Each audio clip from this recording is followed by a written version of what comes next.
Welcome to our channel. Today we how to download follow-up sequences using Mailchimp for investor leads. Easy tutorial step-by-step clearly. To begin, log into your Mailchimp account.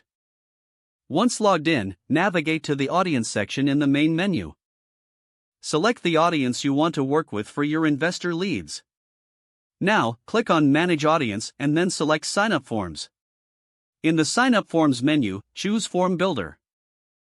Click on Create to start a new follow-up sequence. You will be prompted to name your sequence. Enter a name that clearly identifies the sequence for your investor leads. Once named, set the duration for how long you want the sequence to last. This can range from a few days to several weeks depending on your strategy.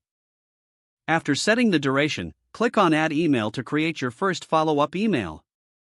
Write a compelling subject line that captures your audience's attention. Then, craft the body of your email with valuable information for your investor leads. Make sure to include a clear call to action.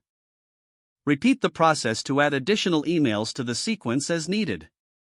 After adding all emails, review each one for accuracy and engagement. Next, schedule the sending times for each email in the sequence. You can set intervals between each follow-up based on your audience's response patterns. Once everything looks good, click on Save to store your sequence. Finally, ensure you test your sequence to verify everything is functioning as intended.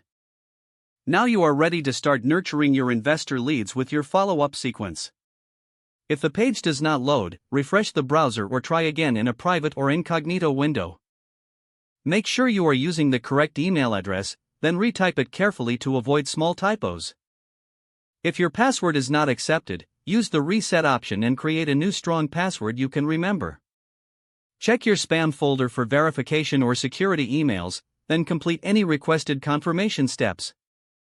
Enable two-factor authentication if available to improve account security and reduce unauthorized access risk. After signing in, review your profile details so your contact information and settings are accurate and current. If you see an error message, note it down and try again after restarting your device and internet connection. Log out when you finish, especially on shared devices, to keep your account and payment information secure. Don't forget to like this video and subscribe to our channel for more step-by-step tech guides.